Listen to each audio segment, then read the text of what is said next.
Pretty. I always like this logo. No, it's okay. As logos go, I mean, beats New Regency. Title sequence, I guess, was something I had been interested in doing for a number of years. I just started thinking, if you see a street scene, or you see a forest or whatever, and you see titles over it, is it meant to imply that the titles are actually there and are visible to the people that are sort of meandering through the frame, or is it supposed to be, is it a internal monologue? Is it supposed to be that the audience is supposed to sort of, they understand that those letters just appear to give them information above and beyond what the movie's going to give them?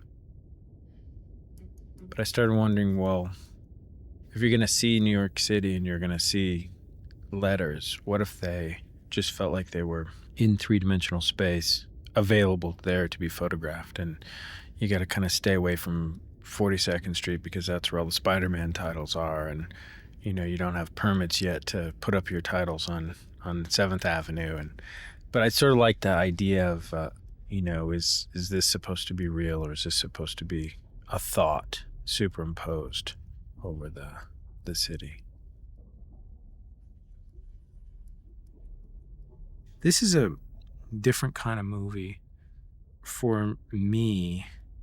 And one of the things that I liked about it was, and the thing that I like about David Koepp's writing in general, is that there's not precious. And I have a tendency to make things precious anyway. So I like the kind of deep rooted respect for narrative freight training that David has, and also his complete disregard for those precious flourishes. He just wants to get on with it. He just wants to, and it's popcorn movie making, but it's good. It's like good B movie stuff. And B movies are kind of, in a weird way, the most memorable movies. I mean, I probably have a more vivid memory of The Road Warrior than I do of Gandhi. And I think it's because there are certain kind of lurid concerns that B movies just naturally have that make you you're traveling sort of at lockstep with them.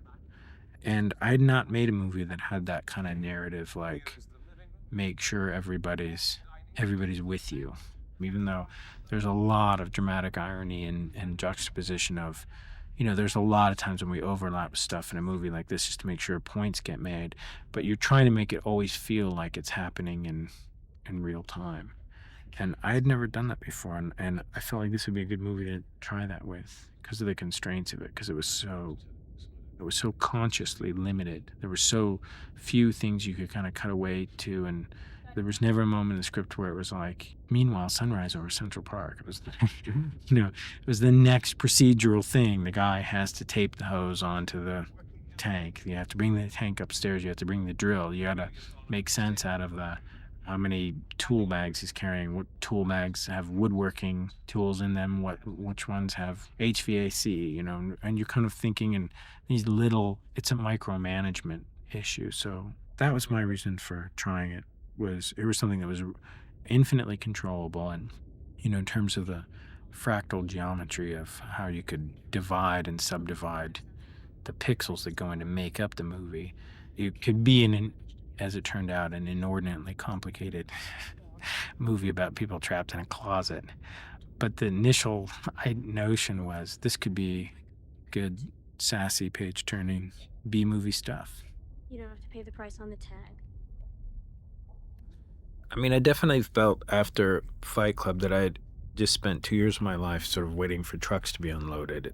There were so many locations and so many eighth of a page scenes in Fight Club that it seemed to me like I spent my whole time in a canvas chair watching, trucks leveled and makeup rooms and, honey wagons connected. So I thought, I'd really like to do something that's kind of simple and all takes place.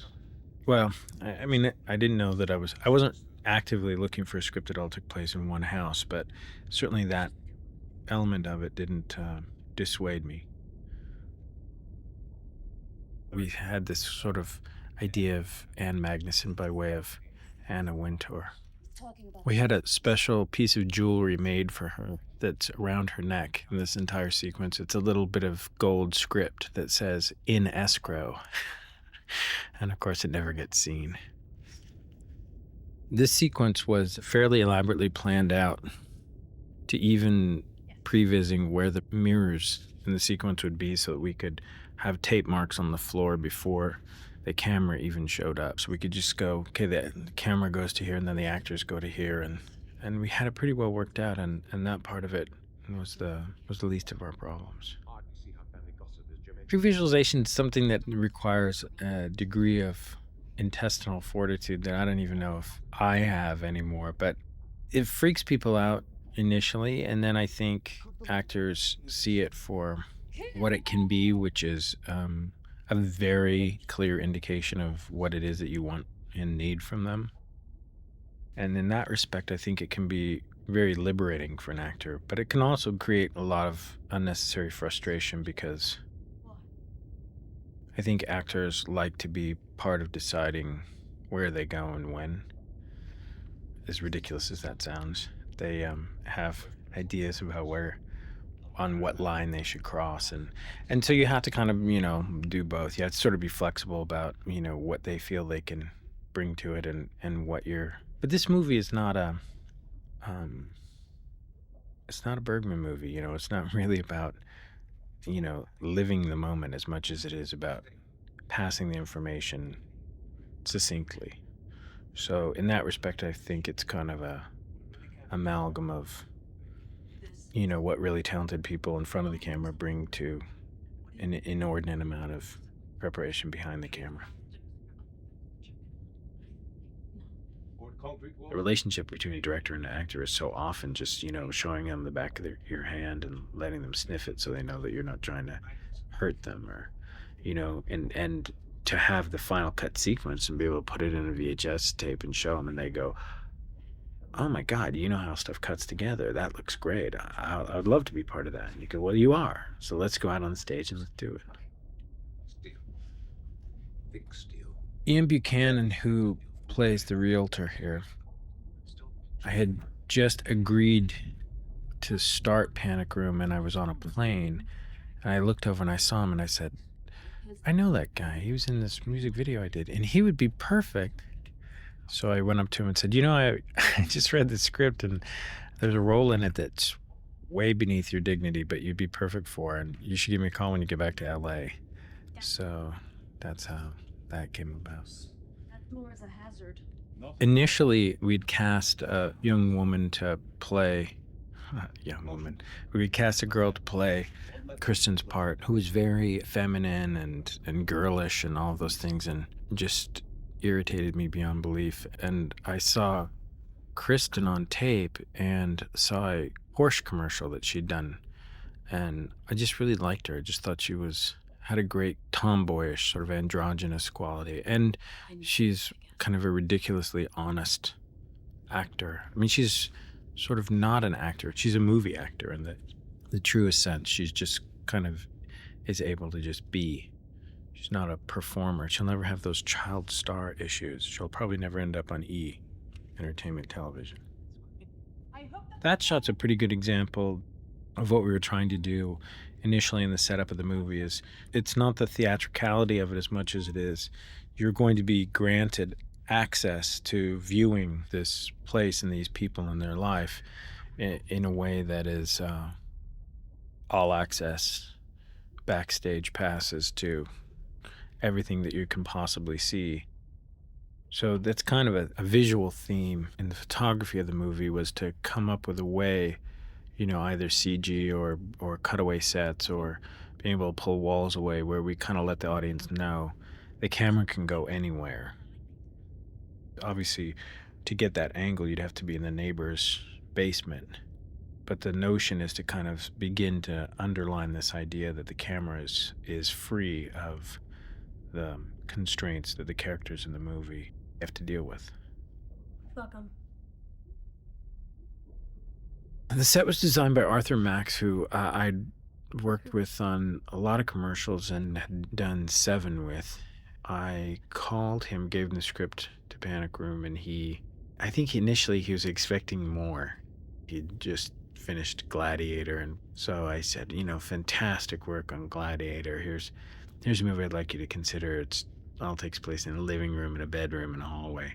But he's such a kind of a architecture nut, and storytelling through architecture, supporting the characters through the surroundings, that I think he really kind of warmed to the idea of what Kep had sort of designed. You know what I was thinking? He's a perfect guy. Never lost his patience. Even when I told him, you got to build it all as a house, and I got to be able to move any wall and make it go anywhere, and I got to be able to put a camera wherever I want. When you actually see the set being constructed, and there's all this steel around it to hold up these fake walls just so they can be able to be moved out of the way at the drop of a hat. It was quite an engineering feat.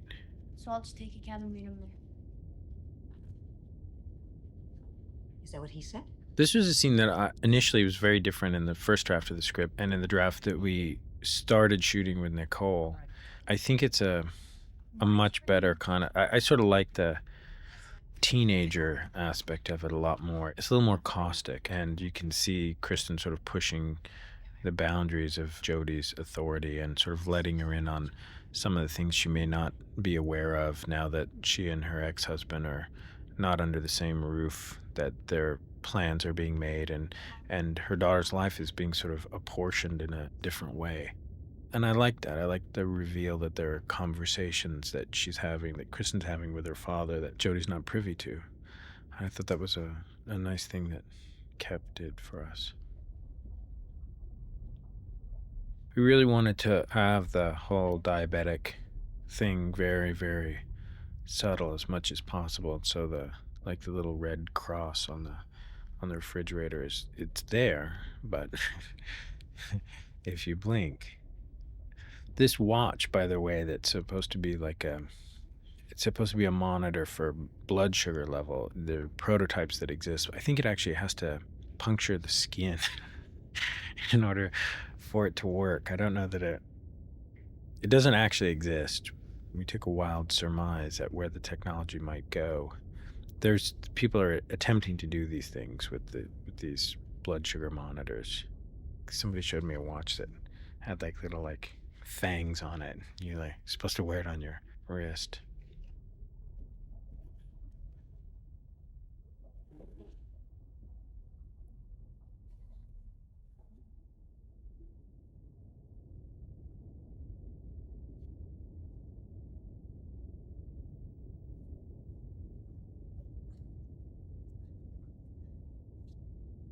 These are real family photographs of Kristen Stewart. I always find it irksome when you see a family in movies and they have photographs of themselves and it looks like they were literally taken 72 hours before the movie started shooting. So we asked Kristen's mother if we could borrow some of her baby pictures.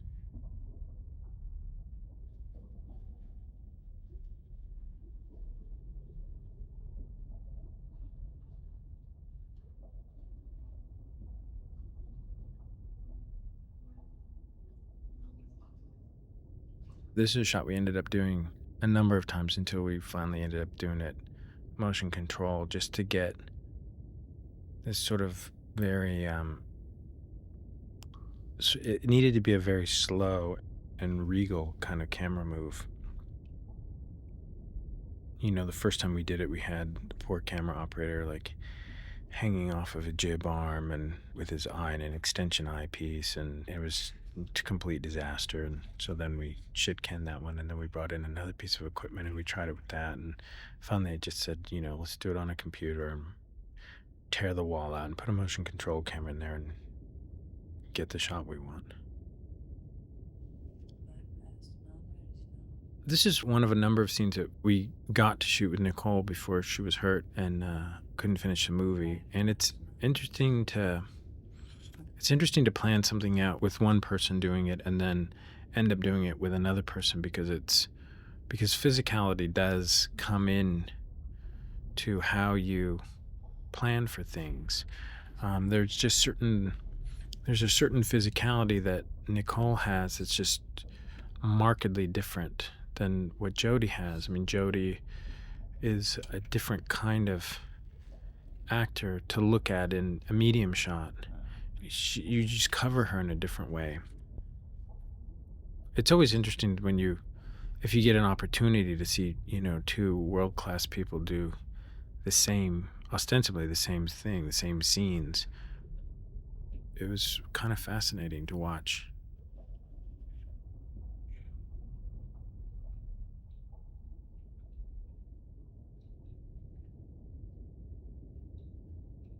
This is called The Big Shot only because we weren't very imaginative when we were trying to think of what to call it.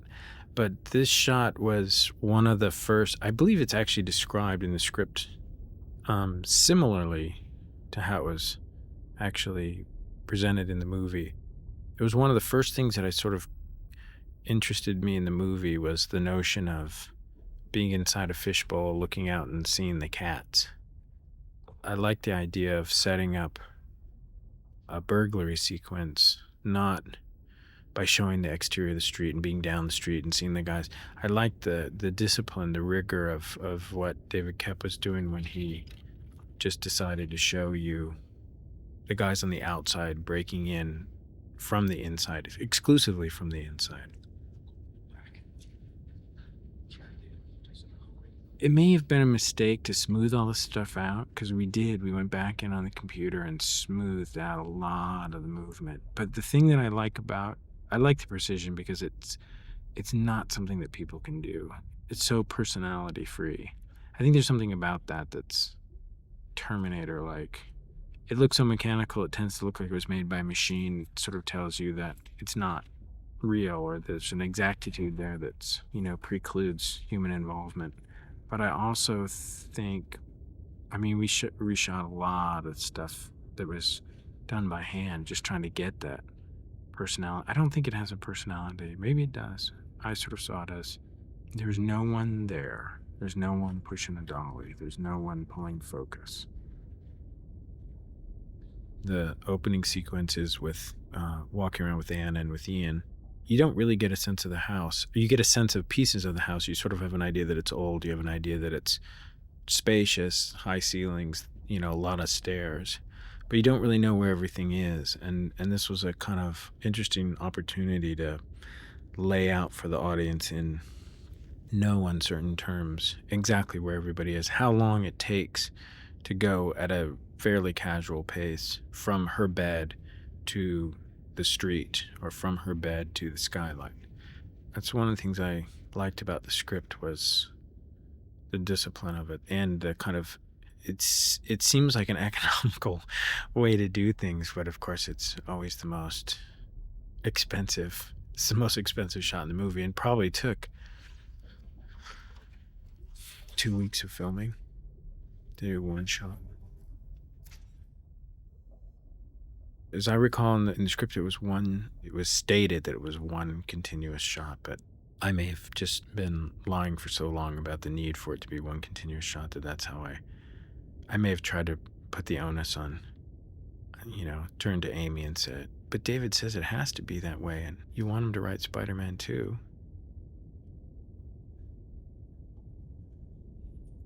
Forrest Whitaker is an actor. I always knew he was an actor, but I didn't know him as an actor. I knew him as a director at Propaganda Films years ago when he was directing music videos. And we met and talked, and I got to know him there. And when I read the script, the character was written as a very kind of glib, almost like a salesman, like somebody, or he was more of a white-collar criminal. He was like a guy who had a gambling debt, who was like a architect for panic rooms.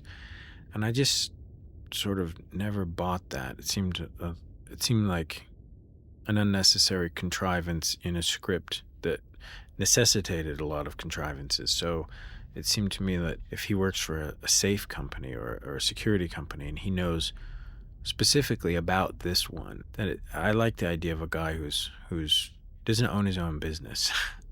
I like the idea of a guy pulling himself up by his bootstraps going, oh, well, if I can just turn my head for one evening, I can make a couple $1 million and get out.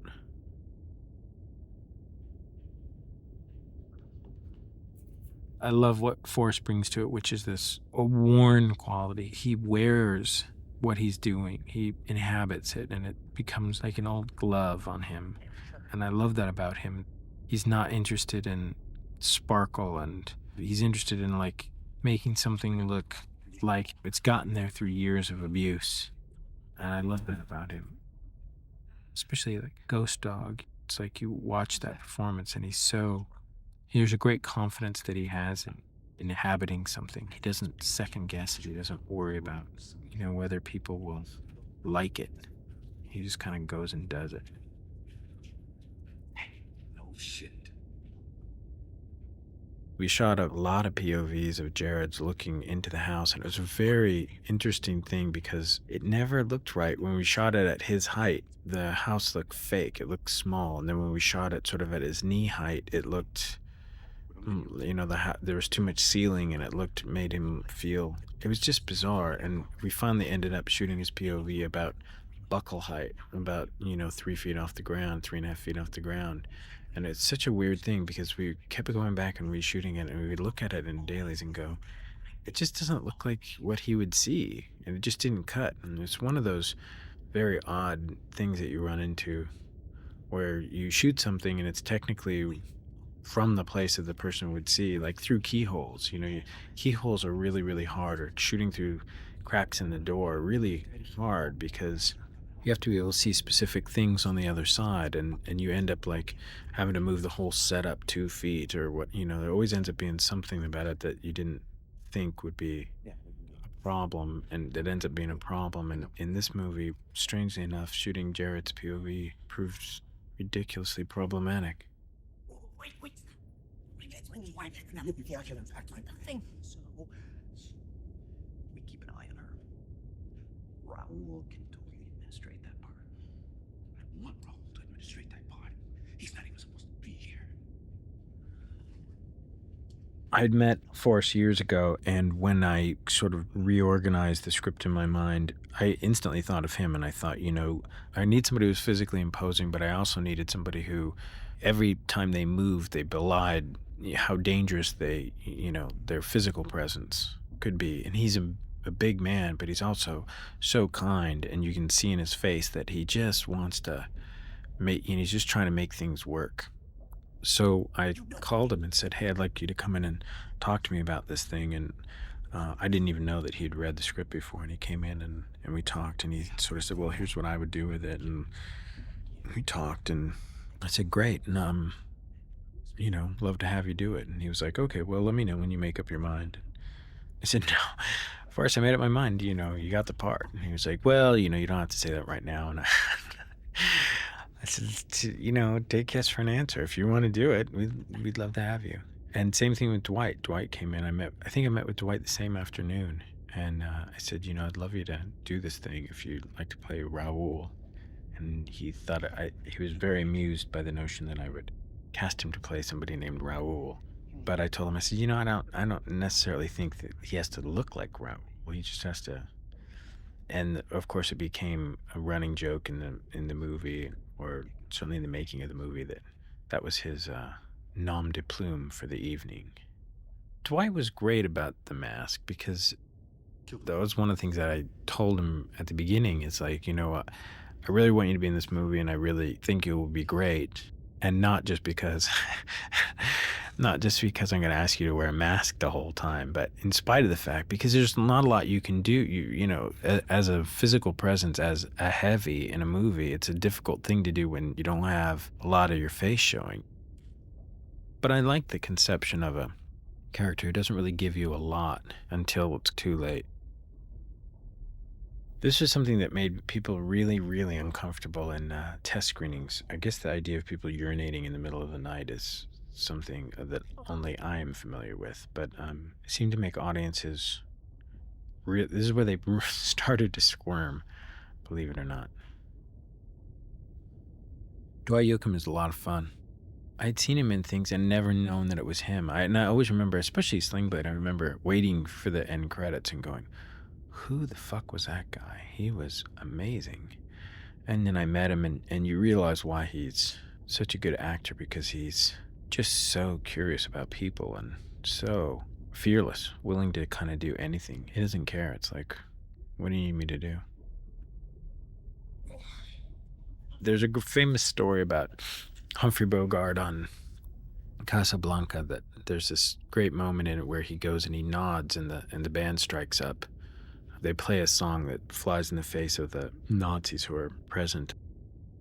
And there's a famous story about how people infer so much from his little nod that, you know, he's able to deliver this nod. It's such a simple thing with so much heart.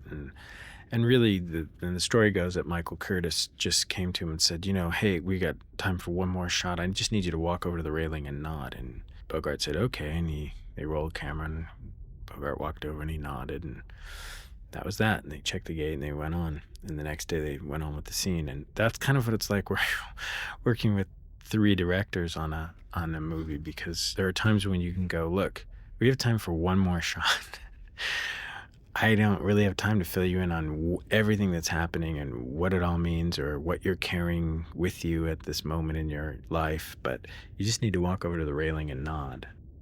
If you have to make a movie and you only have 130 days to shoot in one house, get directors, because directors understand, they know what you're up against, and they go, okay, I'm just nodding. This is an extremely helpful group of people. You know, and everybody really wanted what was best for the team. They were really good about that. There were no narcissists here. This sequence is indicative of where the previs was invaluable, because there were so many little pieces that we didn't have to do beginning. A lot of times when you storyboard a sequence, you do a drawing that's just sort of showing you a key moment in the sequence. And then you get on the set and you have to kind of devise a moment before that moment and a moment after that moment to give an actor the ability to travel through that moment. You have to kind of give them a beginning, middle, and end. And really all you need is the middle. That's the part you've drawn the picture of. And the previs process, especially on this sequence, allowed us to really be able to go, they're going to do this action, where are we going to cover it from, where are we going to put the cameras, so that we could kind of see how to best optimize the actors moving through a space. And so there was a lot of times where you could just kind of twofold. One is it showed extremely specifically where the camera was going to be and what walls needed to fly, because in a house like this, every time you take a wall out and put a wall back in, it's 45 minutes. You got to cut the plaster and the paint, you got to move the thing out, you got to unscrew it, you got to secure it, you got to move it down one of the elevators, you got to, you know, make the set area secure around where you've moved the wall so nobody falls off the set. So it's a big deal if you go, I need to be here and we need to move this wall out of the way. So the previs allowed us to know that stuff weeks in advance. It also was a great guide to be able to put a tape in and show an actor, this is all I need from you this afternoon. You just push on this door and knock these boxes out of the way, and then the next time I'm going to need you, you're pounding on the outside of the door. And tomorrow we shoot the shot where we're looking through the door and the door closes. And so they can sort of, a lot of frustration, I think, for actors, especially over the course of a long shoot like this was, is knowing how to pace themselves, knowing, oh, well, I'm only ankles today. It's a good thing to be able to let them know. They can look at a cut version of the sequence and go, I get it. You know, you're going to see me at the end of the hall and you're going to see my ankles and you're going to see me for 3 frames before the door shuts. Okay. Then they can go off and play their guitar, read comic books, and they come back and they know that they're only needed for these 10 or 12 usable frames. You know, a lot of the time spent on a stage is going, okay, and then I want to come over here, and well, you know, you can't get that far over. It's like, well, why not? Well, because Matt Box is going to run to oh yeah, okay, well then come over. You know, I mean, there's a lot of that kind of working stuff out that you get in advance, that you figure out in advance, and I like that. Would I spend $600,000 on it? Probably not. You know, I'd probably spend $250,000 on previs and just find the 5 or 6 things that I needed, or 10 things I really needed to do. But the chase sequence up and down the elevators is actually invaluable in terms of the previs, because we could work out how fast the elevators were supposed to move, how fast the doors were supposed to move. You know, if you put a little pneumatic door closer. Like, how fast did it have to be able to work in order, because somebody running at this many miles per hour across it. So it allowed us to work out a lot of the issues before we got there.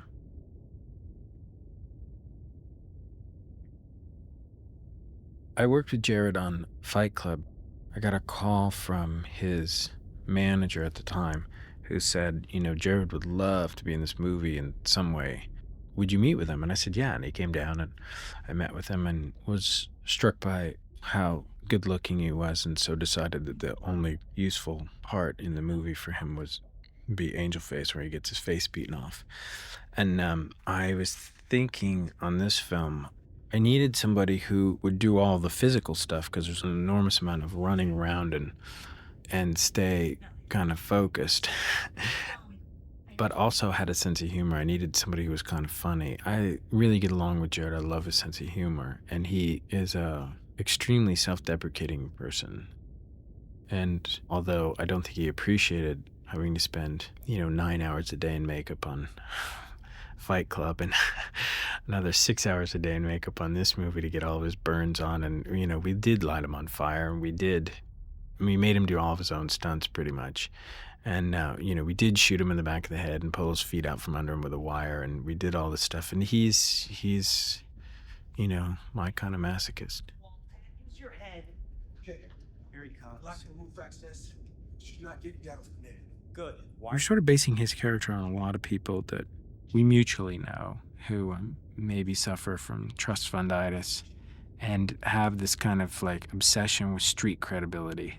So he called me one day. This is what I love about Jared, because he's so funny and so unstoppable in his excitement. He's down in South Crenshaw somewhere with Candy. And he's like, I'm with Candy and I want to show you what I've done to my hair. And of course I'm sitting there thinking, I don't care what you do to your hair. Why are we having this conversation? He said, no, I'm coming by. We were in Manhattan Beach, and he drove out for an hour, and he shows up with the cornrows, and he's like, okay, now's your chance to talk me out of it. And I just thought, no, it's so sort of spectacularly bold. You have to give it to people when inspiration strikes. I thought it was so cool that he was this snotty, nasally white kid who saw himself as Latrell Sprewell, saw himself as such a original gangster. Phone. How could you know that?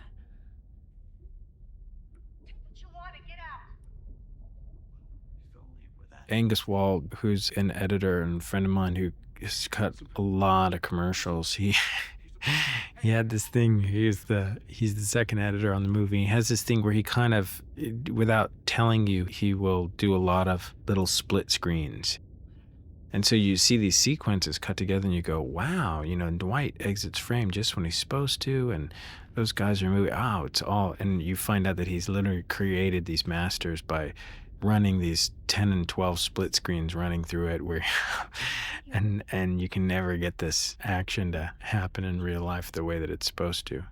But so we would go back, we'd be scanning material, and all of a sudden there'd be Dwight in the back of these shots, and you go, well, that's not the right shot. And oh no, it's a traveling split screen throughout the whole thing. We have to roto the guys in the foreground. And we would realize, Angus had been at it again. And we call the editing room and go, okay, no unauthorized split screens anymore. Say phone. Ren Kleiss, sound designer, had a lot of work on this movie. I think he worked on this movie for about 6 or 7 months before we even started shooting. And just collecting sounds, getting, sounds of the city, sounds of people in bars down the street and people walking down empty streets. Every time we go through a wall, there's like a special sound of inside the wall, like the hum.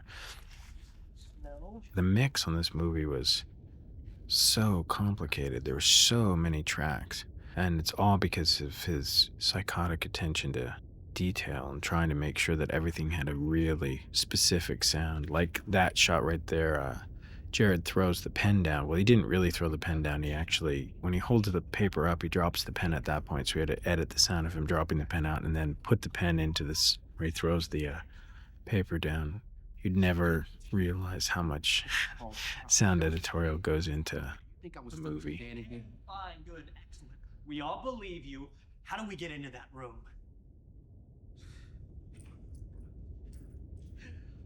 Hey. What is funny about this? I think people who have panic rooms have maybe an inflated sense of self. I would hope, A, to not ever own anything so valuable as to need a security system that's pictured in this movie, or B, feel so despised that I would have to hide from or protect myself from this kind of violence. But you can't get out of this house. We keep her here. Keep her quiet for 20 minutes. And I don't want any help from Joe Pesci over here. The Joe Pesci line was funny because Kep included that in the that was in the first script that I read, the Joe Pesci line, and I don't think it was intended to be a reference to Home Alone. I think it was intended to be a reference to his just like kind of general thuggism. And then, of course, when we read it in the first read through, it was apparent that that it had taken on another meaning, and that meaning would be equally as humorous, but probably a little closer to the bone than I think anybody wanted to think about. I think this movie has a lot more to do with, Rear Window meets Mouse Hunt. I guess it used to happen all the time. I don't know why you choose certain things. Low blood sugar, I don't know. I know why I chose 7. I chose 7 because when I read it, I thought, oh, fuck, I gotta see this movie. And I kick the shit out of this. I know I can. And it's not like people are offering me a lot of movies.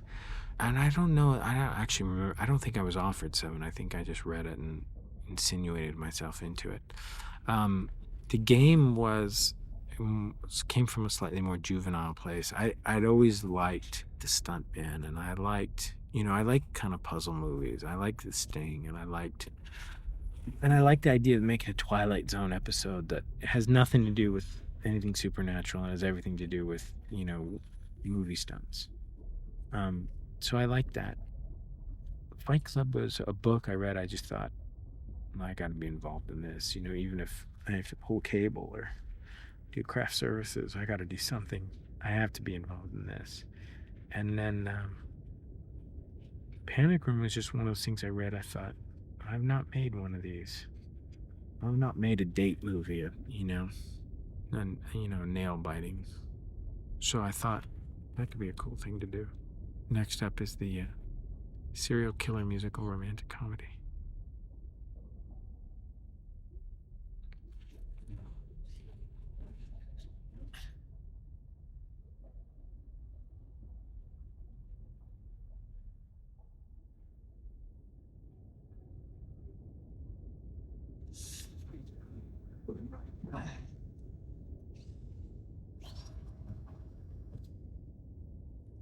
The hardest overriding reality is that, you read a script and you go, oh, that would make a neat movie.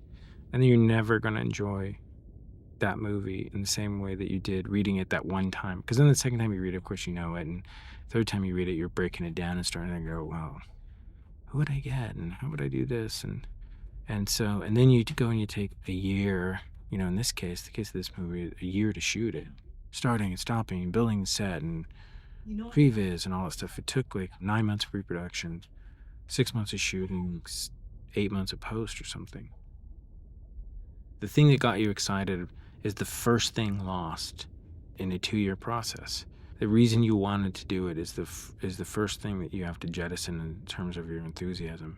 And you're always trying to hold on to that memory of what it was like when you first read it and were excited by it. And now, of course, the rest of the time, for the next 2 years, you're not excited by it. You're just behind and over, and behind schedule, over budget, not getting the work the way you want. It's not as succinct as it should be. You add another camera and trying to figure out a way to get a setup ahead, and all you've done is make things take an hour longer to light, and so now you might as well be shooting the other setup and all that. Sledgehammer could break in. Do you really think that I would still have a job?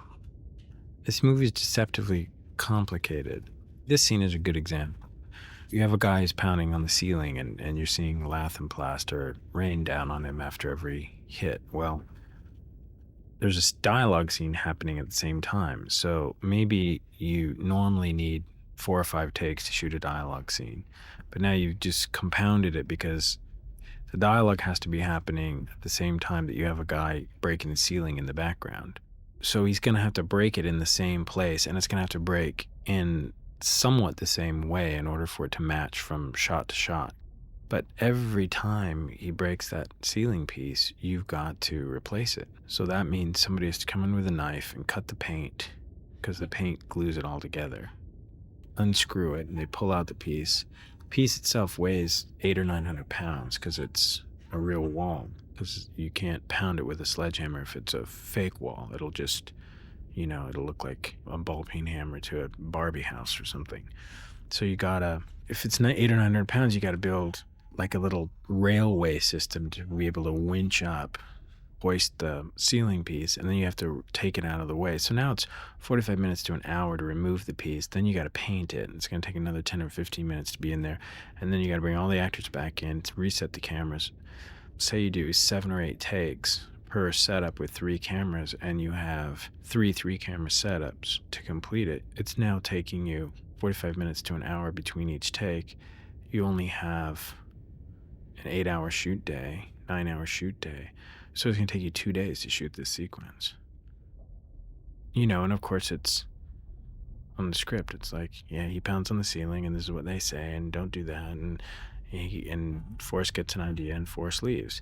And it seems so simple. It just seems like it should take a half day, but it just, because there's destruction involved, and you have to build on the destruction as the continuity of the movie progresses. It's just something that normally take you half days just become 2.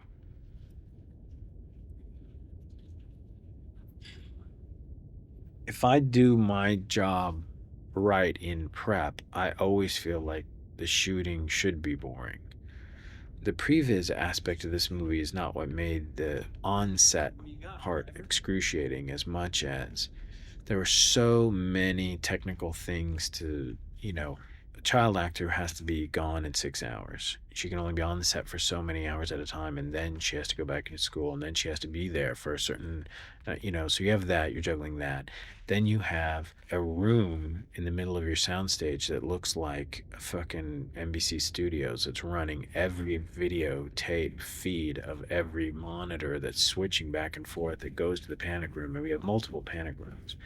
And so you have, so you're setting up a shot in there. You have to get the actress, the minor actress out and back into rehearsal. And then one of your tape machines goes down on and now you don't know when that's going to be back up. And you've got a leak that's happening in the kitchen, and the flooring is screwed up. And so in that respect, this movie was just plagued. The movie was a drag to make from that standpoint. It wasn't that the movie was boring because I'd already made the movie. I did feel like I made the movie 3 times. But I'd rather be prepared and bored than excited and, They're gonna get in. hemorrhaging cash and looking like a fucking moron. Previs at this point is expensive.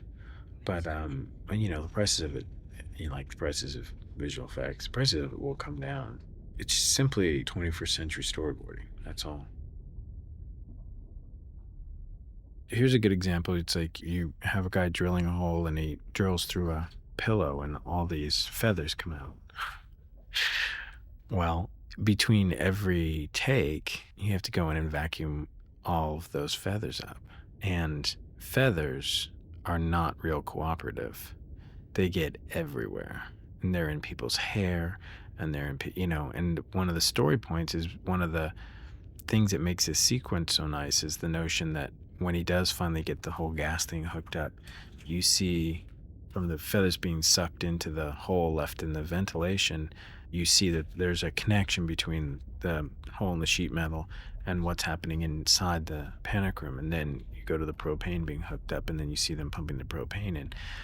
It's such a simple thing, but when it gets right down to it, I mean, the army of people that it takes to go in and get rid of all the feathers that are still floating in the air. I mean, this is goose down. It's just, we had feathers on stage around the set of the house for 6 months. You can just never, ever get rid of them. Open it some more. I thought the movie was, would be sort of amped up stage play, wait until dark or something imminently controllable.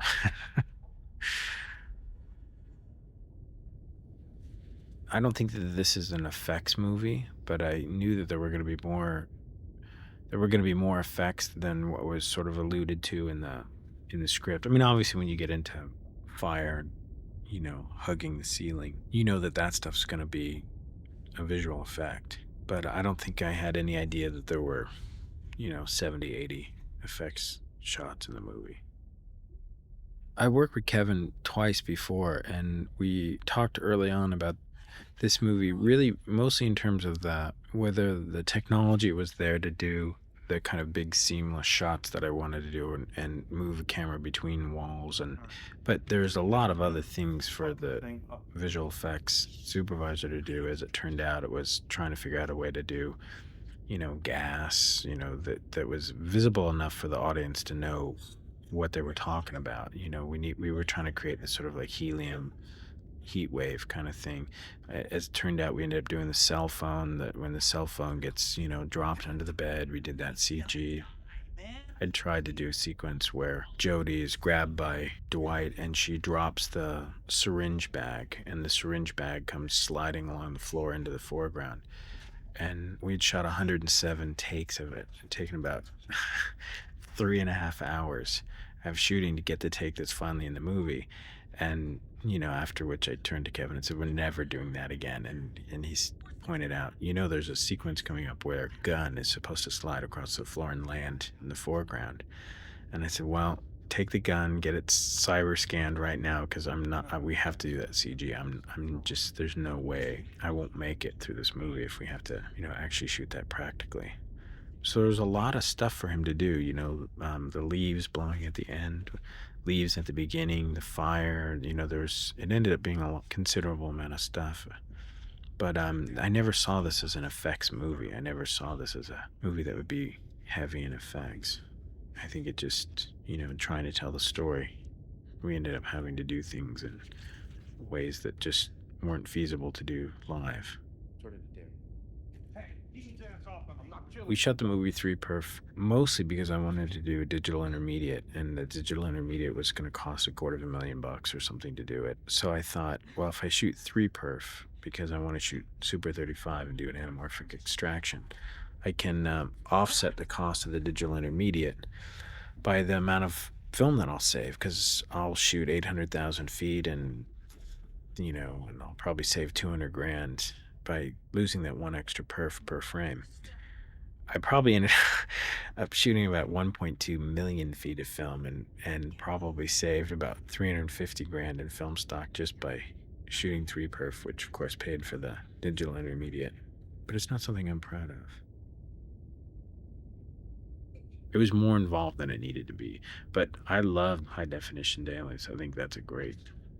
I may do a commercial with this 4K camera. It's called a Viper. It's pretty amazing.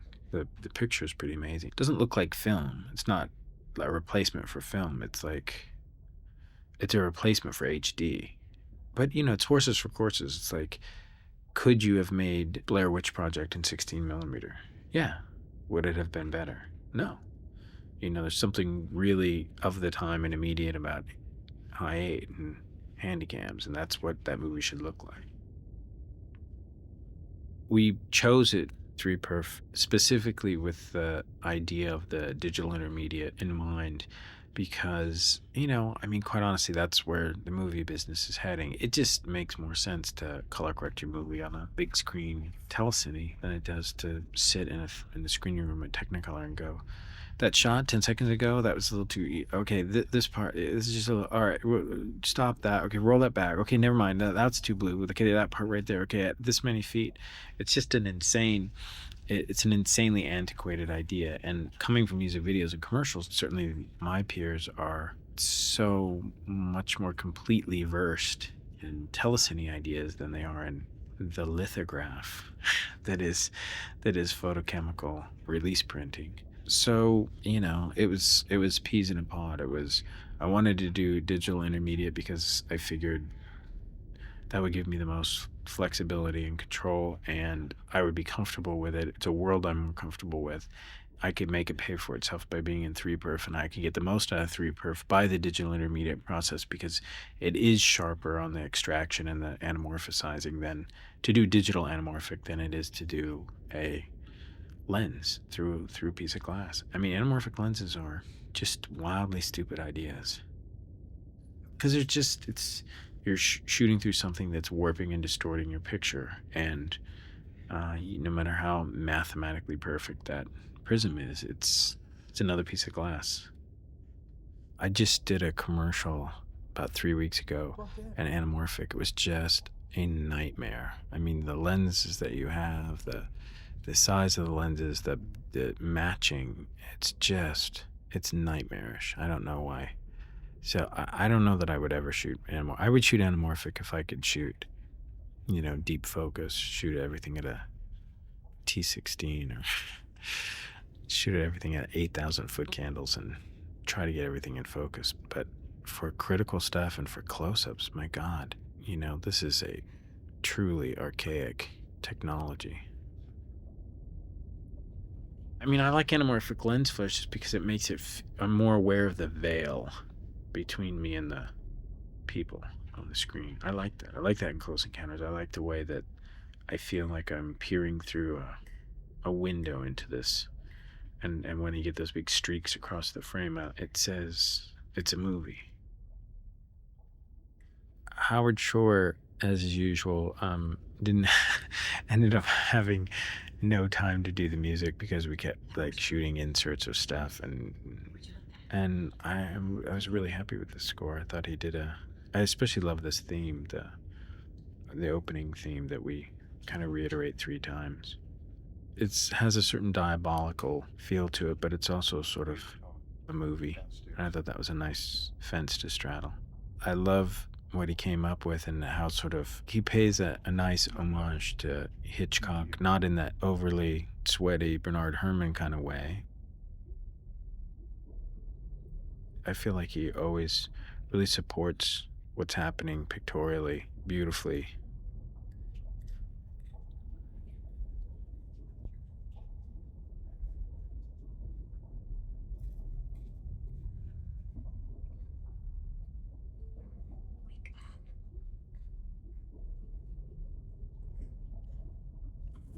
I don't know if this movie is specifically a footnote movie. I mean, I sort of feel like all movies, you got to kind of go in with the idea that this isn't the one that defines you, because I think people get too caught up in the legacy that they're leaving, and that's why I sort of like thrillers. I like this movie because it's not really about crime or any kind of sociology. It's just it's a lurid thriller. It's a Friday night movie. It's not supposed to be that important. And I think that a lot of people get questions when you release a movie that, what were you trying to say? It's like, I don't know. I was just trying to say that 2 chicks got caught in a closet and 3 guys tried to get in and they burned the place down. But I don't know. I guess the footnote movie aspect is that it's not supposed to be taken too seriously. What Hitchcock once said, I'm not making slices of life, I'm making slices of cake. And I think that, it's important to, we're not curing cancer. We're just making a movie with actors pretending to be burglars. So he's your problem. Hey, you know what? You're right. It wasn't your idea. None of this was your idea. It was my idea. Andy Walker, who's a dear friend of mine, agreed to do the cameo as the Prince of Porn across the alley from Jodie Foster's new house. And I like the idea of David Koepp's notion that you could flash a flashlight with Morse code in the eyes of somebody in New York City, and that instead of them deciphering what it meant and trying to come to your rescue, they would just shut their blinds. And so in Hollywood, you have to get such a thick skin, especially if you're a writer, about being rewritten. You always have to be really careful when another writer shows up on set. So I used to always joke with Koepp, say, Andy's coming down, but don't worry, it's just for fitting. He's not coming down to make any changes. We're not working on the second act. But we had Andy come down and and put on his wife beater and get some coffee stains on it and get a old ratty robe. And he was like, "Do I get to keep my wardrobe?" I said, "Yeah, absolutely." Time with the old man every goddamn week and for 2 years, talking to him, dressing him, walking him, feeding him. Are you done? No, I'm the one the old man finally told not to say it. I'm the one who found the guy who built it, and I'm the one who convinced it to break into it. We had this flickering light effect because we wanted, after the explosion, we wanted one of the fluorescents to be screwed up in some way, and it ended up being such a hard thing to cut around because you wanted it to be erratic, but sometimes it just felt like when you would cut, it would be like the lights had been off for too long or they were flickering too fast or something. It was one of these things that you think is going to be a really good idea, and then it ends up screwing everything up. I earned that money, and I will not let you jeopardize my whole fucking plan because you have a problem relating to others. Got it? If I don't come back and close this door, Mom, just do what I say. He touches me again and I'll shoot him. Ah, Christ. I remember reading the script and going and flipping the pages till I got to the part where she goes out after the cell phone, and then she tries to find it, and she tries to grab it and it slides further into the bed, and I was sitting there going, "Oh my God, you can't do this. And then she knocks the lamp over. It's like, no one will sit still for this." And this is one of the things that I think David Koepp is really great at, and he just smiled and he said, if you're gonna make a movie like this, and this is a date movie and it's a Friday night movie, you gotta have her go for the cell phone, and you gotta have her miss it, and it's gotta continue to slide. She's gotta knock over the thing. They gotta hear it, and they gotta run up the stairs. I said, "Okay, look, if we're gonna do this, then I'm gonna do it in slow motion." And he said, "Okay." now you're with the program. Now you got the right attitude. It's like, if you're gonna do something as kind of bald-faced as this, you got to just go all the way and make it as, if you're gonna pander. The sound design of the sequence was always, fairly elaborate potpourri and we just run with that. But there was a lot of effects work in it, just in trying to split screen, trying to get the lighting to match. The film, we shot at high-speed stock, and we shot it at 84 frames a second instead of 24 frames a second, and for some reason things just didn't look the same, so we ended up kind of color correcting things and doing split screens and trying to put it back together. It's still a bit of a hodgepodge, but I think the idea of it works.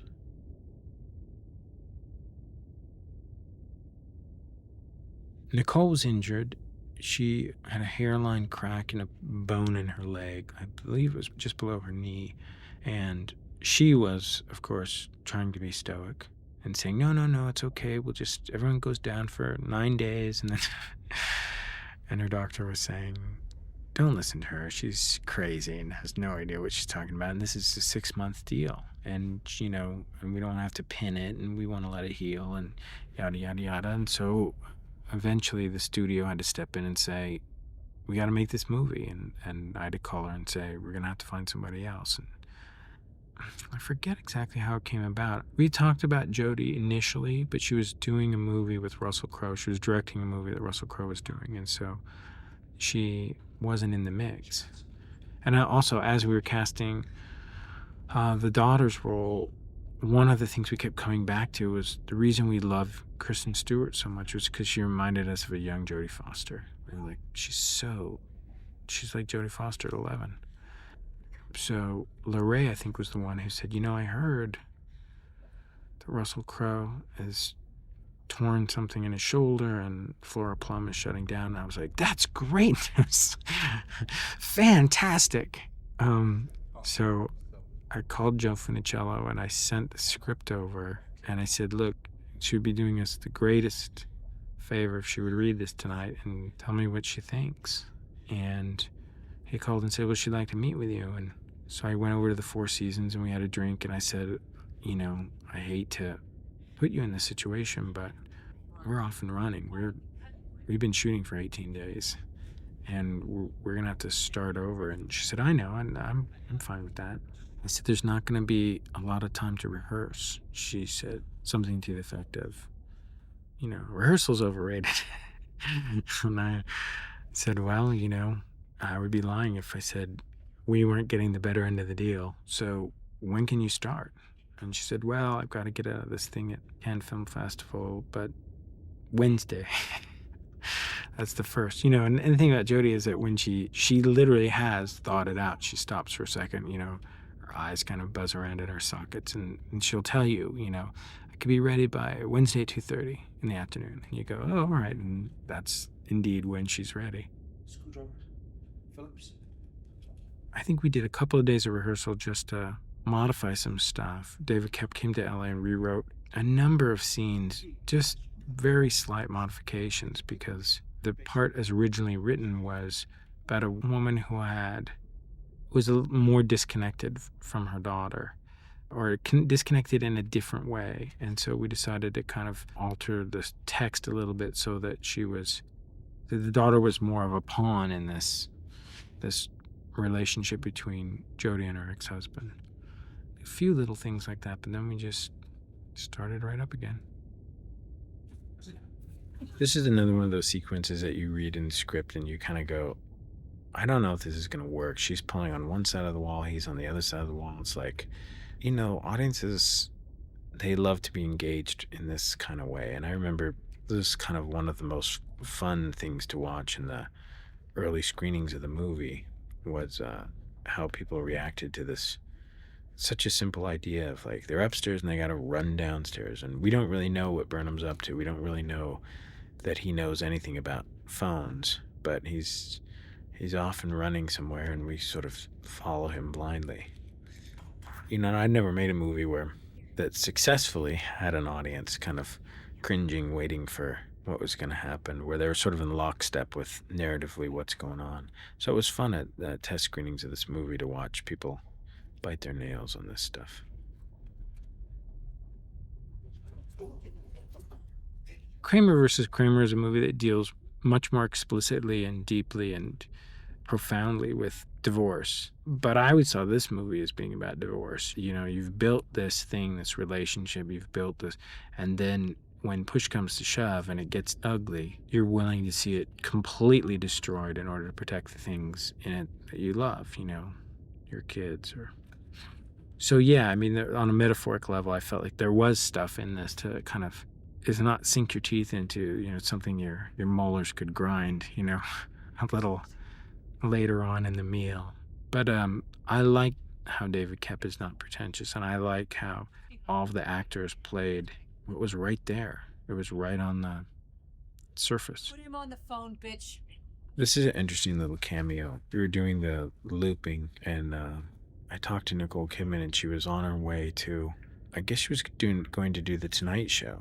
And she asked me how things were going. I said, great. And I said, I'm recording this dialogue of the girlfriend that Jodie calls when she calls the husband. She goes, oh, I know that scene. And I said, yeah. I said, well, you want to come by and be the girlfriend? And she said, okay. She drove to Burbank and came over to Disney and played the girlfriend over the phone for 3 lines. He'll do something. No, he won't. I think casting's a big part of the job in that there are certain tangible things that an actor as a human brings to a role. I think that Forrest would have a hard time playing somebody who is evil. He genuinely doesn't have that. I think it would be hard for Jared Leto to play somebody who is naive because he's just not that. You know, Jodie Foster can play a lot of things. Stupid ain't one of them. Actually, there was a movie we were talking about doing at one point. I wanted her to play Marion Davies, somebody who was generally thought to have been sort of ditzy and not particularly bright, but all the people who knew her thought she was really sharp and really insightful. And I love the idea of somebody really smart playing somebody who, and let her try to cover up the fact that she's really smart. And then as we get in closer and closer, you're going to kind of go, oh, wow, there's really something going on in there. So I think each actor is a buffet, and there's certain things that you're going to ask them to do. In most cases, it's on display. You're just editing. You're just kind of going, really, you think chips and guacamole here? I was kind of seeing sort of like the teriyaki tenders, maybe start with that and then go to like a deviled egg. There's a whole thing that they have to offer, and it's sort of your job to not lead them toward the thing that they can probably do well, but it just isn't appropriate. So yeah, I don't know that casting is 90% of the job, but I think casting is good casting and good writing never hurt a movie. What's that line from Death Trap? It's so good even a talented director couldn't fuck it up. So that's it. I think you try to kind of get to a place where enough things are in motion that even a talented director can't fuck it up. We're safe. Your expectations are different on the first day of shooting than they are on the 100th day of shooting. On the 100th day of shooting, you're like, if I can finish this and not shoot myself or anyone else around me, I will have done good work. On the first day, you're trying so hard to kind of like make sure that this gets polished and that gets polished and that you're building on the right thing, and so I don't really, first days to me are usually sort of debilitating because I kind of go, oh, God, I forgot. It's not going to go like clockwork. It's a fucking movie. It's just like all those movies. It's just like all those other movie experiences. It's just going to be a lot of plotting and hard work. So, usually for me, it's like the reality begins to rear its ugly head. And you go, oh my God, look at all this perfect previs, and look at all these great little close-ups I have designed and these storyboards. And now look, these actors, for some reason, they can't get through 8 pages of dialogue in 3 minutes. What is wrong? So I go through that. I go through the whole, how disheartening. It's just like normal movie making. Hand on $12 million in the safe.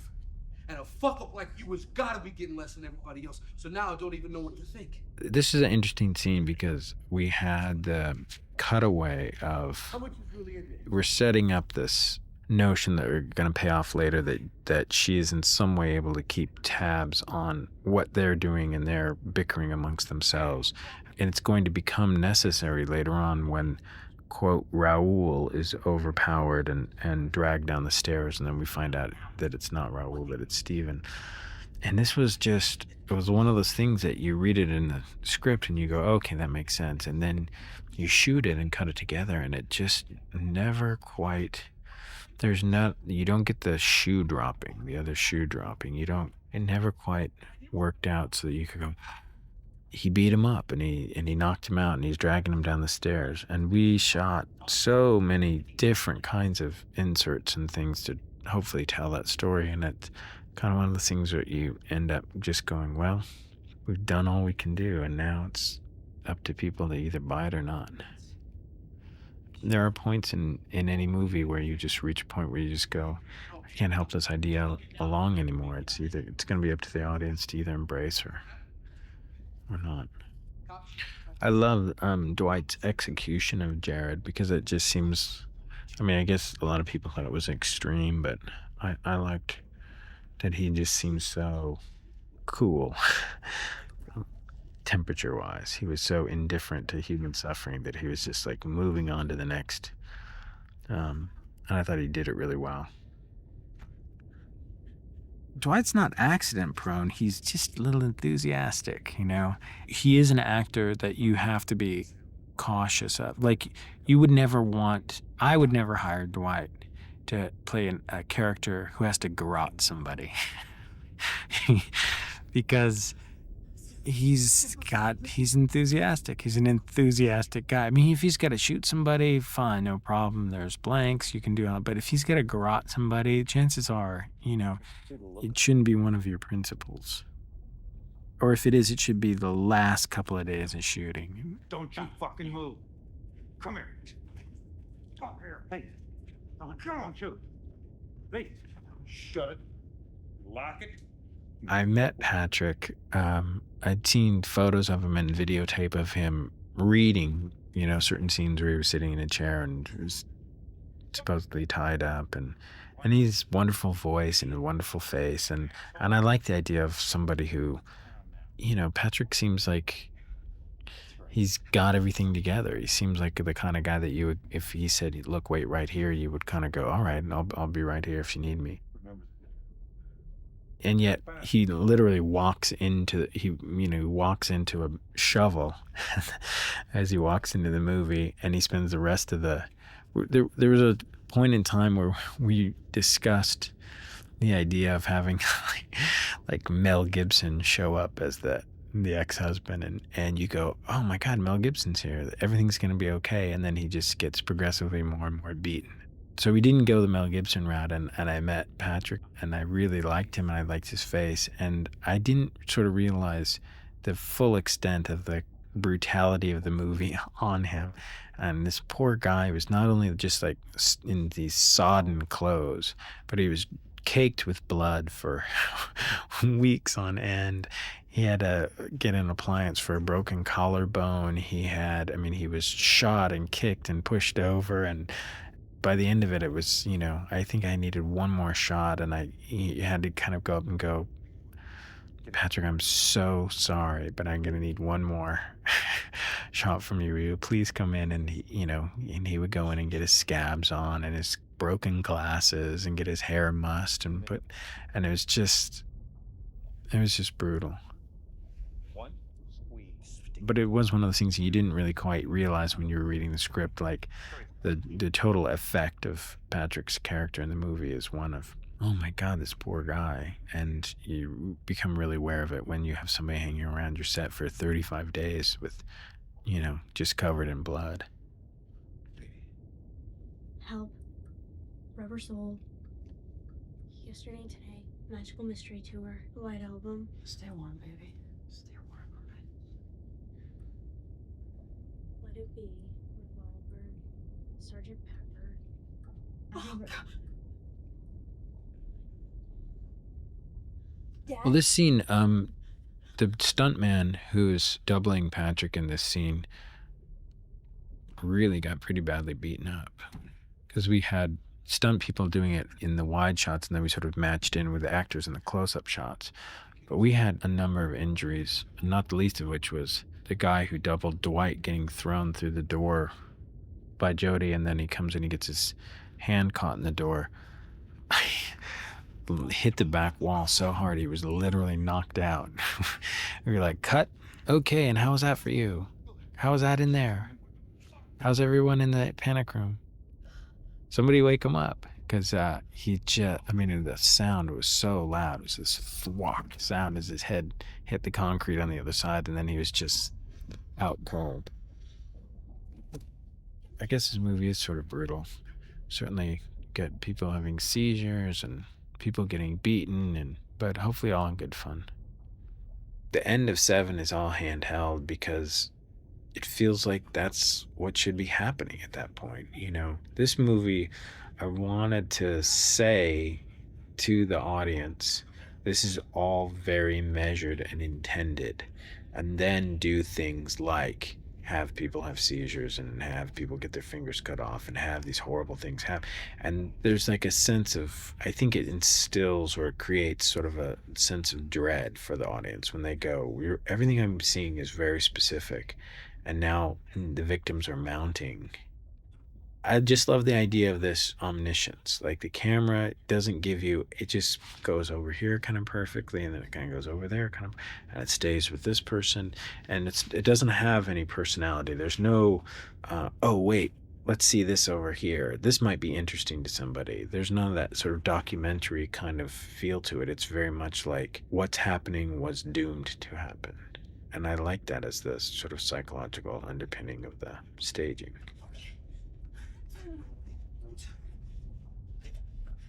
Straw Dogs is a movie I've always admired because it's so visceral. It's funny, it makes women hate men and men hate women in equal measure. And it is one of those, it's got to be one of the best Peckinpah movies, and here's our homage to the poster.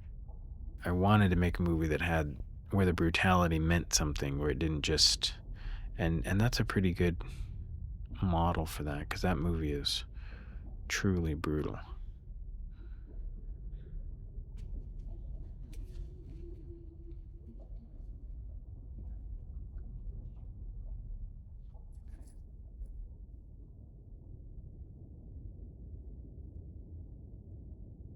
This is an interesting shot where you place it, because obviously no one has ever seen Dwight's face before, so they don't know when he sits up who he is. So you sort of have to kind of beg the question and then answer the question. You kind of have to go, who is that? And it's such an odd, we used to have it where he pulls the mask off and it reveals that it's Patrick, and then you cut and then Dwight gets up.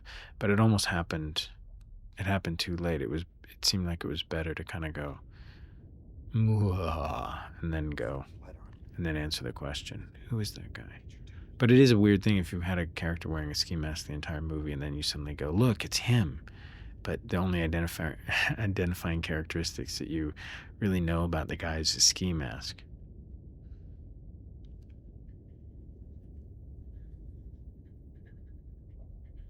There are moments in a movie based on the script that you kind of go, oh, that's going to be in the trailer. And there's moments in the film as you're shooting it and you go, oh, that's definitely going to be in the trailer. And you kind of you log those as you go by. So you sort of know what those moments are, the most sort of memorable pieces.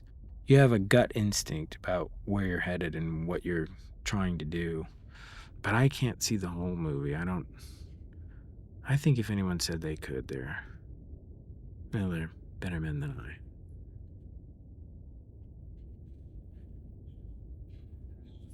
This portion of the movie, things get pretty active for Jodie. And unfortunately, in real life, she was about 4.5 months pregnant by the time we started. And there's a lot, there's not only a lot of running around, but there's a lot of getting pushed to the ground and being grabbed and strangled. And she has an amazing stunt double stand-in named Jill, who was probably ended up being on the set more than Jodie did during this particular trimester. During the third trimester, we saw Jill a lot more than we saw Jodie, and rightfully so. But it was tough. It was tough working around this because, obviously from a moral standpoint, you don't want to have to. You don't want to put somebody in a situation where they're going to hurt themselves or their unborn child. But there's also the necessity of the movie, which is she's got to be strangled and somebody's got to smash her head against the floor and they've got to tackle her. And at a point in the narrative, we had to get her out of this bodysuit tank top thing into a sweater because her, she's holding a lot of things in front of her and the bodysuit's black and we kind of made the movie as dark as we could. But at a certain point, you start seeing that her belly is growing. And there's just certain things we can and can't ask her to do, like this. There's the 103 takes of the bag, and that's the scene where Dwight's double hit the wall and knocked himself out. And the hand getting caught in the door was a fake one that was made by Amalgamated Dynamics. And this idea, the notion of this, stemmed from conversation that I had with David Koepp. We were talking about, I said, if you're going to have as much exposition in this movie about how the door is impenetrable and how the door is foolproof, you got to do something with that door. You got to maim somebody. And he said, well, we can't. We wouldn't want to maim either the women, and the only guy that we really are going to hate is Raoul. I said, well, then you got to maim Raoul. And he said, well, But if we do that, if he gets his hand caught in the door, what's he going to do? Just spend the next scene just screaming and writhing around in pain? And I said, well, what's wrong with that? And he said, okay, I'll do it. And so we came up with this whole thing where he gets his hand caught, and that begins the negotiation for, I need to get Raul's hand out of the door, and she says, I need you to give her the shot. Give Kristen the shot. We were going to do a shot. I don't know why I thought the MPAA would ever allow us to do it, but we were going to do a shot where when the door opened at the end, you saw these little remnants of his fingers that were sort of like crushed grapes or whatever drop into the door jamb, and he was going to go back and pick them up. We would see them, and then we would see him clock them, but we never ended up shooting it. We do have a scene at the end where he picks up his fingers before he stands, and you don't see them very clearly, but ADI built these beautiful little crushed fingers with little bones sticking out of them. They look like little, actually they look kind of like little rubber turds or something, but the, like dachshund turds. But they built these things initially that they showed to me that were supposedly crushed, but they were made completely out of foam rubber, and they were so light. They look like, those little packing peanuts kind of thing. And I don't remember that I called them rubber Cheetos, but I did say it needs to have some weight to it. So I think they actually put lead shot in them and stuff because they had a little weight to them when they finally showed up on the set and we shot them. I still have them as paperweights, actually. People come into my office and I have Post-it notes there of these little mangled fingers on them. I mean, this movie's pretty tight, especially stuff in the panic room with the flickering lights and with the amount of coverage that we needed to get with Kristen, who was 11, and we were only allowed to have her on set for 6 hours. We would pretty religiously use 2 cameras whenever possible. And, it can be a real hassle, but I actually like shooting with 2 cameras if you're tied into the same axes and you're pulling off an extra piece of coverage. I think 2 cameras can work really well for you. And there are times also when it just drives cameramen crazy. But on Fight Club, we had a dialogue sequence that we knew was going to have a lot of improvisation, and we ended up setting up 4 cameras, 2 cameras looking in opposite directions and shooting an entire scene that way. So every once in a while it becomes, you have to do it. And we did a lot of 2 camera stuff on this movie with Kristen just because we had such limited time with her, and the rest of the time it was mostly 1. Well, it was probably mostly 2, but we were only looking for an alternate. It wasn't like a 3 camera sitcom. Oh, please, just give it a shot. Please.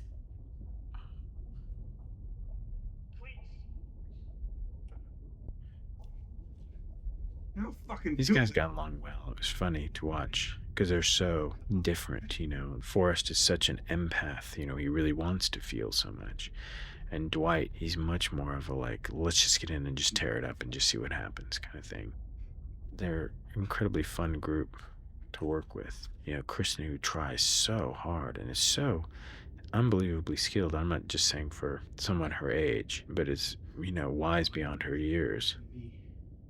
And then, Jodie helped so much for me, not being able to actually get into the same room with Kristen in a lot of cases because it's so overcrowded with technical personnel, cranes and video playback people and hair and makeup and props. And, you're in a room that's 8 feet across. It's like there's 13 people in there between takes. You don't get in. So I could talk to Jodie, and she not only could understand what I was saying from where I sat and what I was looking at, but she also, she's been Kristen. She's been an 11-year-old on a set with a bunch of adults going, no, more, faster, this, that, and I could hear her on the headset, because I would have a headset that was picking up all the boom mics, or they would be on wireless mics, and you could hear what's going on. You could hear Jodie talking to Kristen, and you could hear how she would paraphrase what I had asked for, and how kind of sweet, how she would change things and make things more understandable to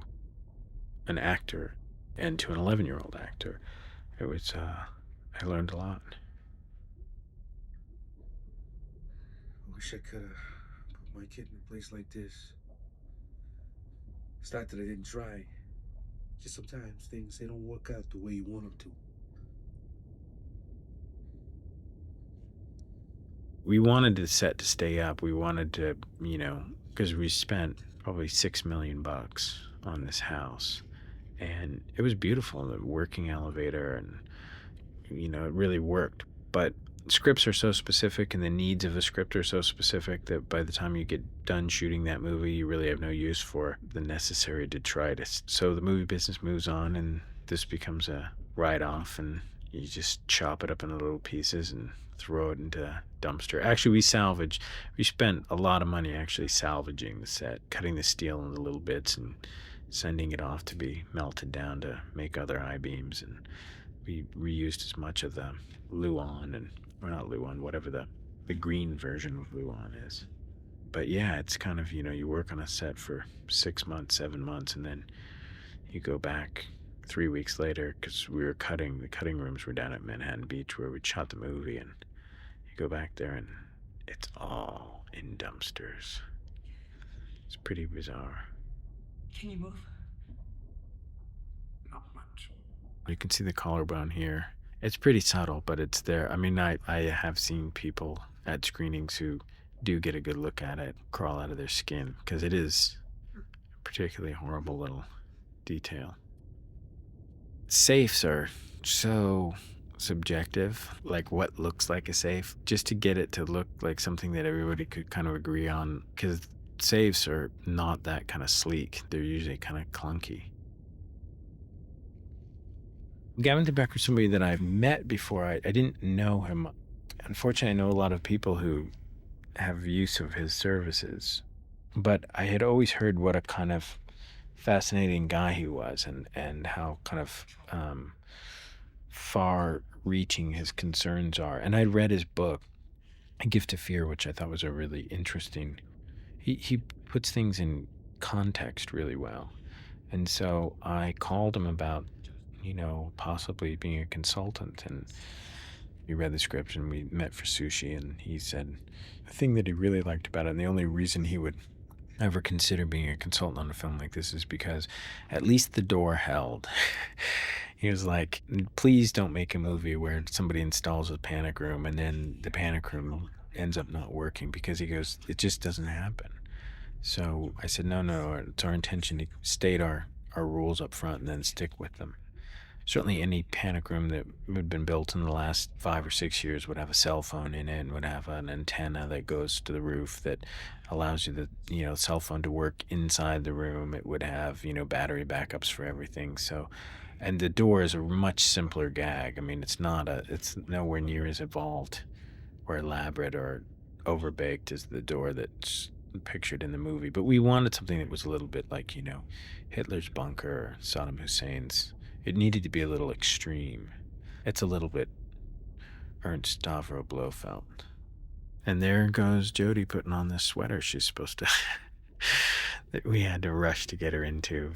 There was a certain point where I think Robin Williams talked about the titty fairy. There was a certain point where the titty fairy had just done too much work, and we couldn't shoot her in the singlet anymore.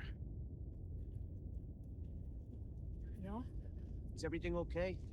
You all right? This is Paul Schulte. He is an actor who I had seen in Nick Gomez's movie, I guess Laws of Gravity, and thought was fantastic, and we wanted to get him in Fight Club, and he wasn't available for that. And at the last minute, I had a friend of mine who was supposed to play this cop drop out. He had a movie overseas and he wasn't available. So I called Schultz and just said, hey, do you want to come down and play policeman for one insanely long day?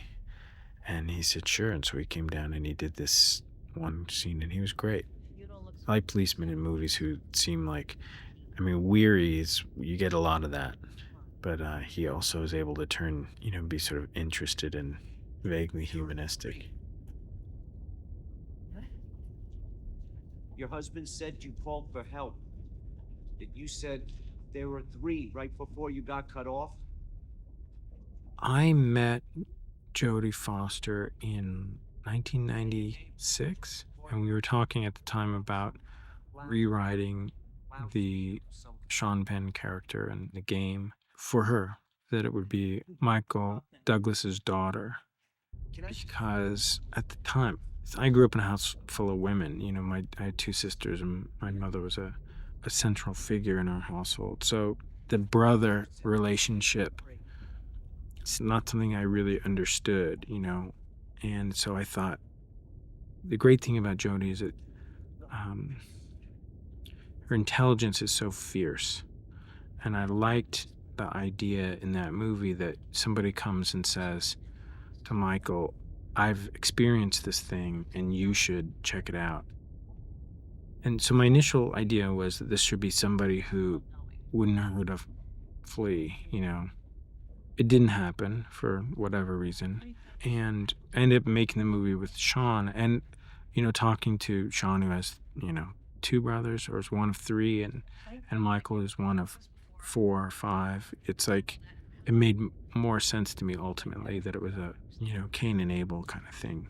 But I met her then, and I always wanted to work with her. She was always, I think she gets a lot of credit for performances that are very smart, but she's also, she feels a lot with her eyes. You see it in her eyes. You see that pain and pressure and remorse, and you see those things. She's a very close-up actress. She's a really interesting actress in that respect, and something that I hadn't really experienced yet, an actor that screams for a close-up.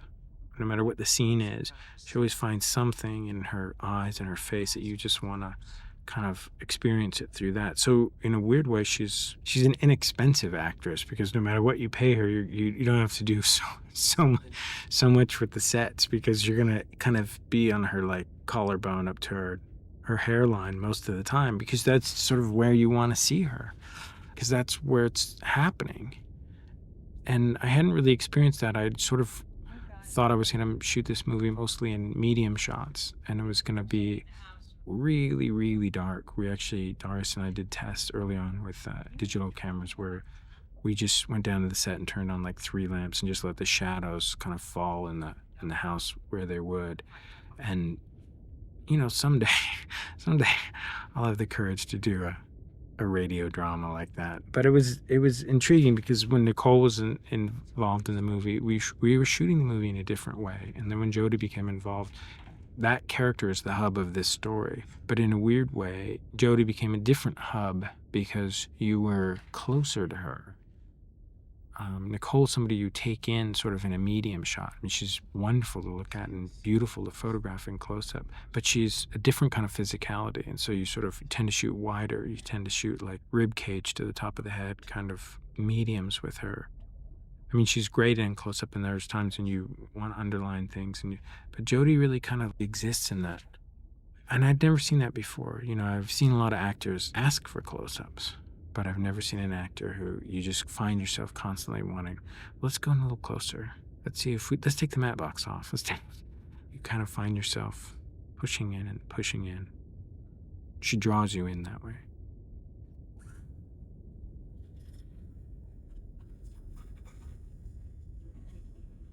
More people were replaced on this movie than any movie I'd ever been involved with. And, you know, I regret some of it. But, you know, oftentimes you just, you know, you make your mistakes. As Courtney Love once said, I made my bed, I'll lie in it. It's circumstance, you know, it's under duress. Nobody wanted to see Doris not finish the movie, but it was probably not the best match of artist and material, in that he's a guy who can bring so much more and was in a lot of ways kind of asked not to. It was silly of me to think that it would be otherwise, because I was kind of like going, well, we'll have it all worked out, and when Darius arrives he'll be so excited because all the staging will be done. And of course he was mortified. What do you mean? It's all on VHS? But, you know, I'll make it up to him. Conrad had shot a movie on a golf course, actually. You know, he paid his dues in the leisure movies, and so it was time to try something truly awful and horrific. So I asked him if he wanted to do this, if he wanted to finish this, and like Jodie and like Kristen, like Joe Viscoso, just jumped in with both feet and decided to help us out.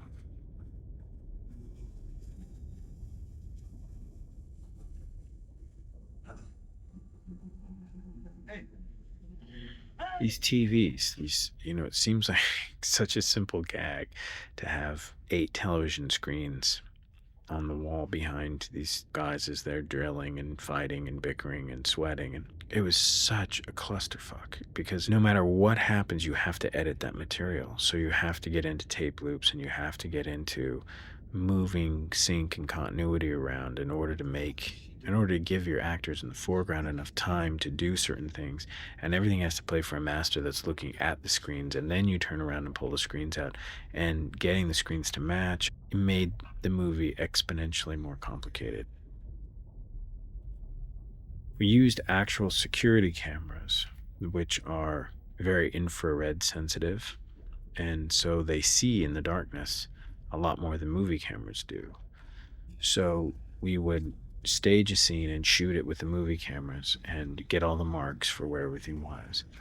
And then when we were happy, we would then move all of the lights out of the house. And then, because oftentimes you're not just shooting a scene for one video camera, sometimes you're shooting a scene where you're covering the material for the security cameras from 3 and 4, or you may be doing a whole floor. You may see Forrest coming down the stairs, in which case your action is covering 2 floors. So you have to move everything out of the way, and everybody goes down to the basement, and then we patch all the video monitors in, and then we're watching on the video monitor. In some cases, we would actually be in the panic room watching what was happening off all the security cameras. And you'd go through the action, and you would be able to go, okay, that looks good. You guys just did exactly what you did when we did the coverage with the movie cameras, but now I need you to give me a pause here and a pause here because I need to cut away to a little bit of dialogue that's happening here, and I want you to... And so you'd have them go through that, and you'd get an alternate take, and then we would sit for hours cutting this material and making sure that there was enough time. And I would say, okay, I'm definitely going away to a close-up of Jodie here, and I'm definitely going away to an over-the-shoulder shot where with her and Kristen where I would see the monitor, so I have to have this moment on this monitor and this from this section. It was like 3-dimensional chess. It was like 4-dimensional chess. So I don't recommend it. Don't make movies with security monitors. The previs was helpful with security monitors in that there's only so many angles you can do on them, and then after that we couldn't be that specific in advance as to what people would do. So we kind of had to have the actors walk through and see the scene and film the scene, and then we could go and videotape the scene. A lot of that stuff changed, especially the scenes with the 3 guys. A lot of that changed because they would go, well, I'm going to go over here and I'm trying to get away from him, and I'm trying to have a little secret conversation with him over here. And there were a lot of like little asides in their interactions that made it impossible to sort of previs. Strangely enough, Kristen, she didn't work that many days with the guys. It was kind of like about a week and a half, maybe 2. We did the final kind of fight at the end, a lot of which Kristen is doubled. And then we would bring her in at the end of the day, have her flop into the fireplace and scream. A lot of it was like picking up pieces of Kristen, but shooting a lot of it with Rachel, who was her stunt double. When we started this movie, Kristen was 11, and she probably grew 3.5 inches in the 7 months that it took to make this movie. She started out about an 1.5 inches shorter than Jodie and ended up being a little bit taller than Jodie by the time we wrapped shooting. And we had so many shots that we'd gone back in to pick up in our last 3 days of insert shooting. We'd shot a couple of close-ups of Kristen, and you would cut them into the movie and you would just go, who is that person? It doesn't look anything like that little girl anymore. This is another scene that we reshot so we could see Dwight pick up the fingers in the over the shoulder. We shot a different version of this scene months after we wrapped, and we came back and we had built just the doorway and of the panic room, and it was funny because Kristen just looked so different we couldn't use it. There's a big difference between 11 and 12. It's pretty amazing. I would never have anticipated it.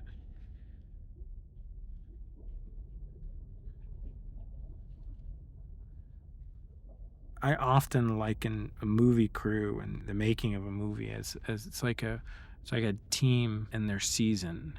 And it's difficult, once you sort of set a pace or you the relationships on a set take on a kind of, hopefully, a productive momentum.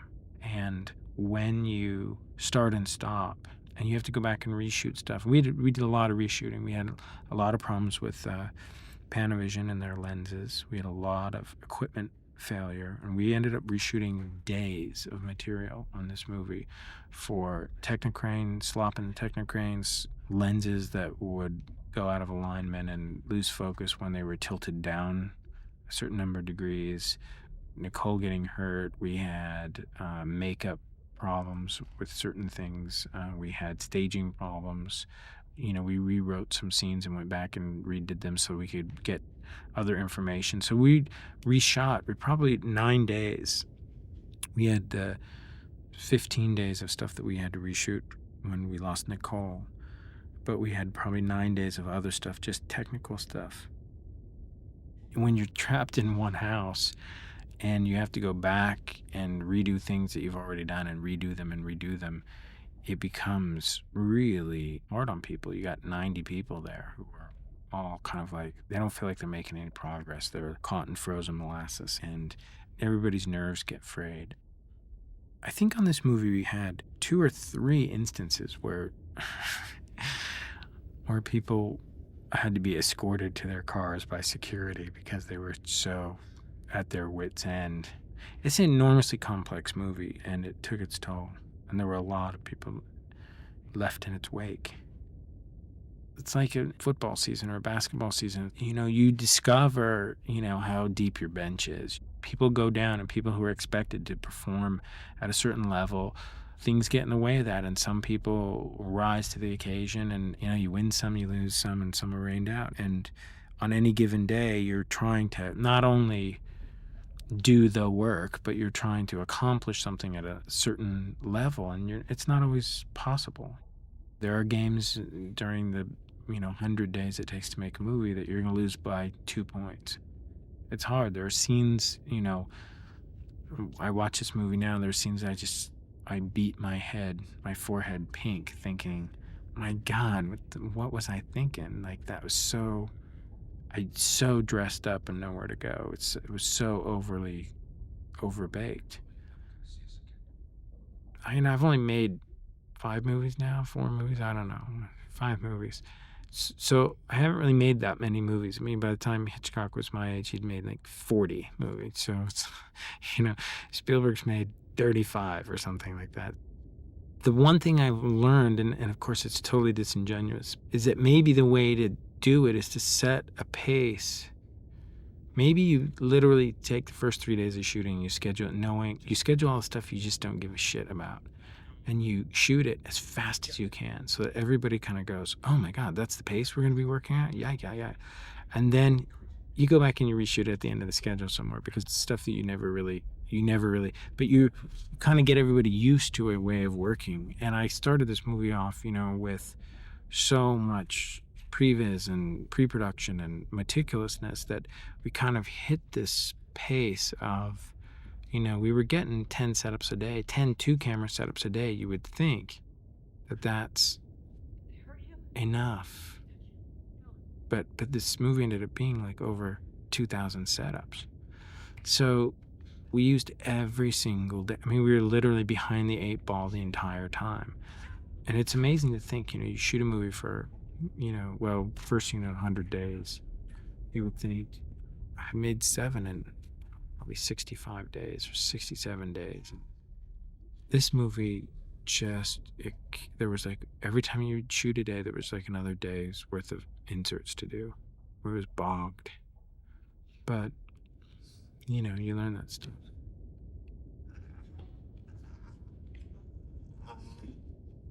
In order to truly be terrified when Dwight's climbing all over her and throttling her, she has to really be fucked up. She has to really be embroiled in that. And I like that they all pulled together and did everything that they could, and that it necessitated one person changing course in order to deal with the truly evil guy. that, that Burnham had to stop what he was doing and come back. I don't remember what the original script had in it. I don't know whether Meg kills Raoul in the first script. I know that in my discussions with Kep, pretty much from the beginning, I said, look, if this woman is going to go through all of this, you can't have her kill this guy at the end, because as much as it is a catharsis for the audience, it seems immoral. I mean, it would make more sense to have her daughter do it or somebody else. I think Burnham was always intended to be the guy who sort of embroil him to the point where he ended up having to betray his compatriot. It just felt to me that if Jodie had to shoot Dwight at the end of the movie, then to cut to them in the park, it just seems sort of, I don't know, immoral. She hits him in the head with a sledgehammer. Like, well, what more does a girl gotta do? It just seemed to me like they were gonna need enough therapy to overcome what they actually had to go through, that if she had to do all of this and execute somebody, it would just make it too terrible.